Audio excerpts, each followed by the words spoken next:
Hammaga salom. Dilisi O'zbekiston kanaliga xush kelibsizlar.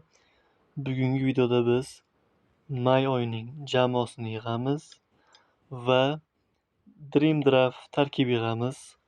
Xo'p, unda ko'p kuttirmasdan Dream Draft tarkibi yig'ishdan boshlaymiz.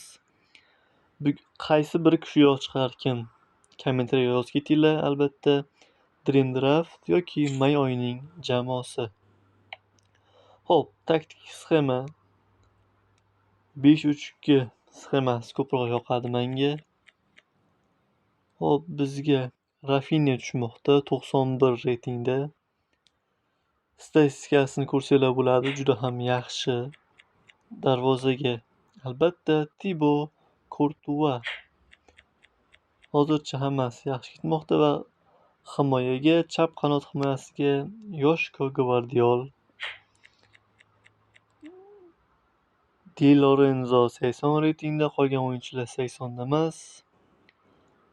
Di Lorenzo qaysi jamoa o'yinchisi? Kommentariyaga shuni ham yozib ketinglar. Hop, Van de Ven tezligi yaxshi-ku, lekin Rudigerni to'pni olib qo'yishi va kuch darajalari yuqori. Shuning uchun Rudigerni olamiz. Hop, video ko'rish menimcha hozir shart emas unchalik. Murilloni olamiz. Biz uchun Nurullo. Azizlar, ko'rishinglar mumkin. Dream Draftda birinchi marta menga Abduqodir Husanov tushyapti. Kommentariyaga hozir tezda o'tinglar. Abduqodir Husanov yoki Alexander Arnold. Albatta Abduqodir Husanovni olamiz. Shak shubhasiz. Hop, City'ning o'yinchilari ko'p tushmoqda bizga nimagadir. Rangers yana City'dan. Juda ham qiyin tanlov. Barella yoki Bellingham. Barella yoki Bellingham mayli. Hala Madrid deb yozib qo'yasizlar, madridchilar kommentariyaga. Videoni shu joygacha ko'rgan bo'lsanglar, like bosib qo'yinglar, obuna bosish ham esdan chiqmasin. Xo'p, Rodri yoki Modric. Albatta Rodri 85 reytingda sababi. Gakponi olamiz. Bizga hozir bitta himoyachi kerak, qanot himoyachisi. Albatta bu legendani bilganlar biladi. Paytida o'zini eng kuchli darvozabon bo'lgan. Real ham olmoqchi bo'lgan, ammo Courtoisni tanlagan. Hop, Christensen yaxshiroq variant. Mana bizga qanot himoyachisi ham chiqdi. Juda ham iste'dodli o'yinchi. Shaxsan menga juda ham yoqadi. Cancelo juda ham aqlli o'yinchi. Sherki. Aytyapman, bugun City bilan kontraktimiz bo'lgan shekilli. Citydan ko'p o'yinchilar tushmoqda. Bizga Mitomani olamiz. Video ko'rib o'tirmadim, sababi video cho'zilib ketishi mumkin. Va Akulani birinchi jamoasi nomini aytinglar. Barselona oldingi jamoasini ham bilganlar kommentariyaga yozib ketinglar. Xo'p, biz albatta Morata yoki Aubameyang. Shaxsan men uchun Aubameyang kuchliroq. Hop, tarkibimiz tuzildi. Bu tarkib juda ham zo'r deb o'ylayman, lekin yomon ham emas. Sababi video ko'rmasdan shu darajada yaxshi tarkib tuzdik. Bu menimcha juda ham zo'r natija. Rafinha chap hujumiga, Sherki zaxiradan tushishi mumkin. Gakpo esa Ferran Torres bilan almashib o'ynayveradi. Mana ko'rishinglar mumkin tarkibimiz. Hammasi sariq playerlar. Albatta Abduqodir Husanov sariq emas deyishlar mumkin, lekin Arnold o'rniga Abduqodir Husanovni oldik.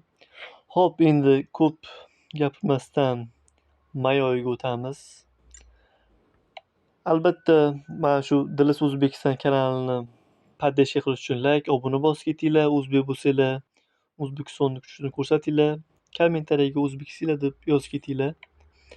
Hop, taktik sxema 3-1-2-1-3. Shu taktik sxemada o'ynaymiz.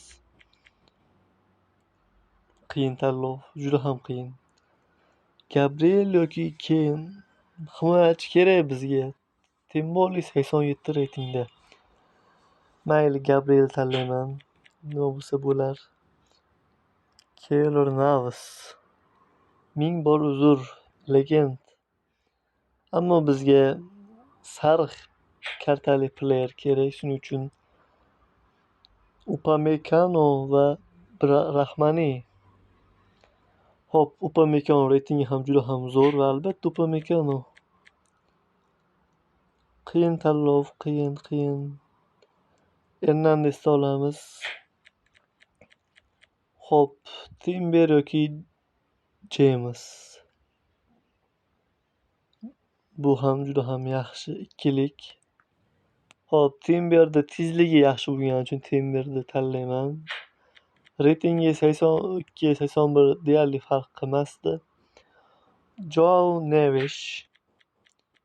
Bu ham juda ham yaxshi o'yinchi. Hop, Realchilar yana Brahim Diaz. To'g'risi bu Diazsiz iste'dodini men juda ham yuqori deb o'ylayman. Sababi bilsanglar, individualni o'yini juda ham yaxshi, texnikasi kuchli, yaxshi o'yinchi, lekin Realda nimagadir ko'p imkoniyat berilmaydi Diazga. Diaz o'yinini menga o'xshab yuqori baholaydiganlar bo'lsa, albatta Pirusovga ketinglar. Hop, Charlotte'dan tanladik. Sariq playerlar nimagadir bizdan uzoqlashib ketmoqda. Darvozaga Costa yana zaxira uchun. Himoyaga Kim Son Chin Pam qitadoshimiz. Bilmadim. Ikkinchi marta yana Abduqodir Husanov tushyapti. Bilmadim bunaqasi. Ishonasizlar, menga shu paytgacha biron marta Dream Draft tarkibdan Abduqodir Husanov tushmagan. Ikkita Abduqodir Husanov tushi, bu bilmadim, juda ham zo'r natija. Sababi vatandoshimiz DLS o'yinida hamma tarkibda tushmoqda, chiqmoqda. Voltemade, Gonzales tanlamayman. Menga Kez ko'proq yoqadi. Hop, video ko'rish kerak, lekin mayli, biz ko'rmaymiz. Sababi video ko'rmasdan ham yutsa bo'ladi. Kunya ikkinchi marta yana Kunya tushdi. Hop, ko'ramiz hozir. Bu 10 talikda kim kuchliroq bo'ladi?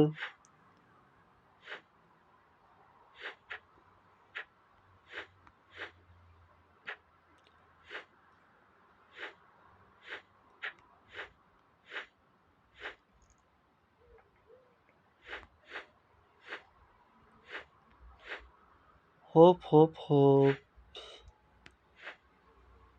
Tarkibimiz yomon emas. Brahim Diaz, Abduqodir Husanov bo'lmas edi, mana ko'rishinglar mumkin. Qaysi tarkibimizga 1 dan 10 gacha ko'proq baho berishlaringni va qaysi tarkib kuchliroq bo'lganini kommentariyaga yozib ketinglar. Mayoni jamoasini ko'rdinglar. Dream Draft jamoasi mana ko'rishinglar mumkin. Men uchun shaxsan Dream Draft ozgina kuchliroq deb ko'rindi, ozgina, ko'p emas. 1 balla ko'proq. Shu bilan bugungi videomiz o'z nihoyasiga yetdi. Hammaga rahmat.